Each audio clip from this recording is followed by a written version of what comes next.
Selamat pagi kepada dosen pembimbing saya dan dosen penguji saya pada pagi hari ini. Perkenalkan, saya Eka Yuliana NIM 178114121 ingin menyampaikan penelitian saya mengenai optimasi formula dan proses formulasi sediaan nanopartikel lipid resorsinol dengan menggunakan aplikasi factorial design. Baik, di sini saya akan membahas mengenai latar belakang. Yang pertama adalah nanopartikel.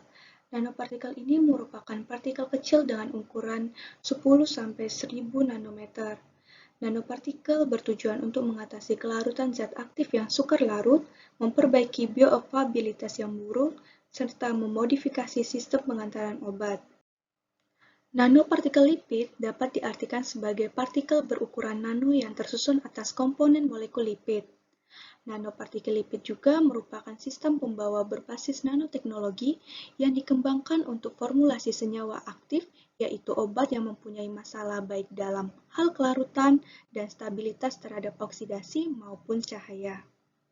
Selanjutnya adalah resorsinol, yang merupakan zat aktif yang berupa padatan kristal putih yang digunakan dalam bentuk topikal dan diaplikasikan pada kulit.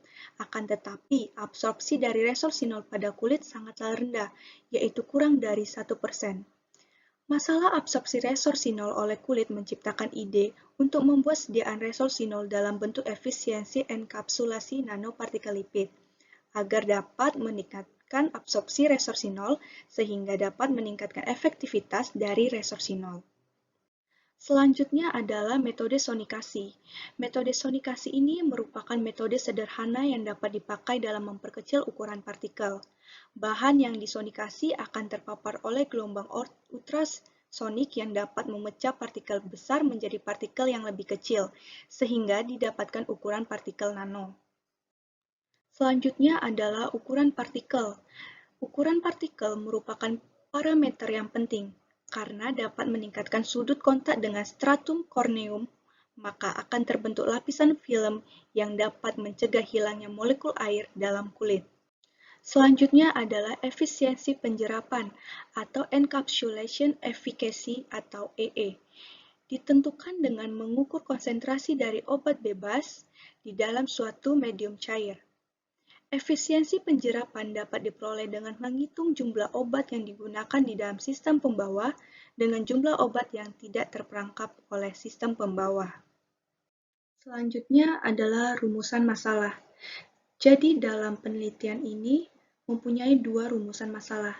Yang pertama, apakah diperoleh suhu pencampuran yang optimum dalam pembuatan nanopartikel lipid dengan metode factorial design? Yang kedua, apakah diperoleh waktu sonikasi yang optimum dalam pembuatan nanopartikel lipid dengan metode factorial design? Tujuan penelitian. Yang pertama, mengetahui durasi lama sonikasi yang optimum dalam pembuatan nanopartikel lipid dengan bahan aktif resorsinol. Yang kedua, mengetahui komposisi area yang optimum dengan factorial design dalam pembuatan nanopartikel lipid dengan bahan aktif resorsinol. Dalam penelitian ini mempunyai 3 manfaat penelitian. Yang pertama adalah manfaat teoritis, di mana manfaat teoritis ini dapat memberikan informasi mengenai formulasi dan proses pembuatan yang optimum dalam pembuatan nanopartikel lipid resorsinol dengan menggunakan aplikasi factorial design. Yang kedua adalah manfaat metodologis, di mana manfaat metodologis ini dapat memberikan informasi mengenai penggunaan metode factorial design untuk menghasilkan area yang optimum, sehingga akan diperoleh nilai optimum untuk lama sonikasi dan suhu pencampuran dalam pembuatan nanopartikel lipid dengan bahan aktif resorsinol.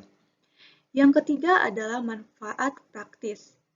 Dalam penelitian ini diharapkan dapat mengembangkan sediaan nanopartikel lipid dalam sistem pengantaran obat dengan penetrasi yang lebih baik bagi bahan aktif resorsinol dalam mengobati penyakit kulit, misalnya seperti jerawat maupun dermatitis. Baik, di sini saya akan menjelaskan mengenai bahan aktif yaitu resorsinol. Resorsinol ini digunakan dalam bentuk topikal untuk diaplikasikan pada kulit. Akan tetapi, permasalahan resorsinol ini mempunyai absorpsi yang sangat rendah, yaitu kurang dari 1%. Selanjutnya adalah nanopartikel lipid. Nanopartikel lipid merupakan nanopartikel dengan komponen molekul lipid yang mempunyai kemampuan untuk meningkatkan sifat fisik serta potensi pelepasan obat. Yang kedua adalah metode sonikasi, di mana metode sonikasi ini merupakan metode yang sederhana yang dapat memperkecil ukuran partikel. Metode ini menggunakan gelombang ultrasonik untuk memecah partikel menjadi lebih kecil. Pada penelitian ini, saya menggunakan bat sonikator yang menjadi salah satu alat yang digunakan dalam penelitian ini.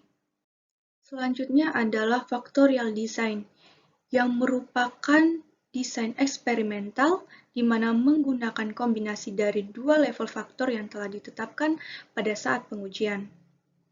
Pada penelitian ini menggunakan jenis factorial design yaitu full factorial design yang digunakan untuk tujuan pengoptimalan seperti mengevaluasi proses ekstraksi ataupun mengambil bagian dalam model screening optimization.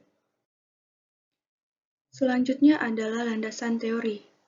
Yang pertama adalah resorcinol, yang merupakan zat aktif yang digunakan untuk mengobati permasalahan kulit. Namun, penetrasi dari resorcinol sangat rendah, sehingga perlu dilakukan modifikasi dalam pengantarannya. Solusinya adalah nanopartikel lipid sebagai pengantar resorcinol.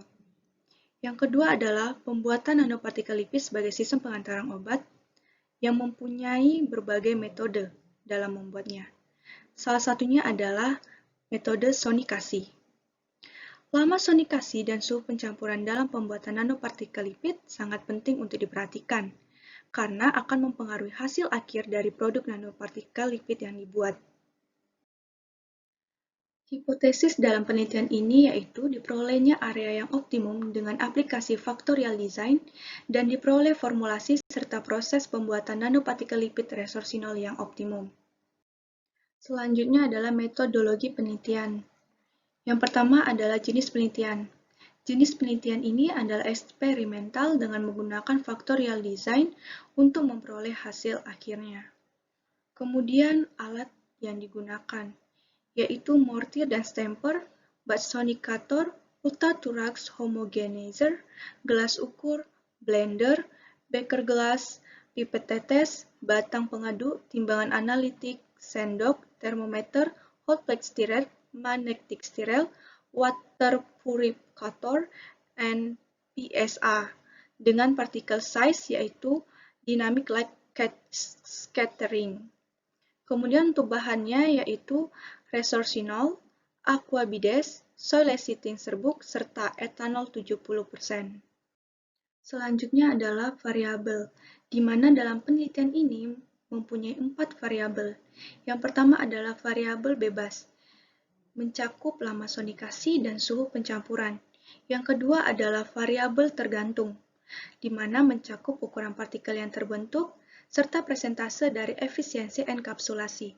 Yang ketiga adalah variabel pengacau terkendali, meliputi suhu ruangan, lama dan kecepatan blender serta ultrathorax, kemudian kondisi penyimpanan, dan waktu penyimpanan.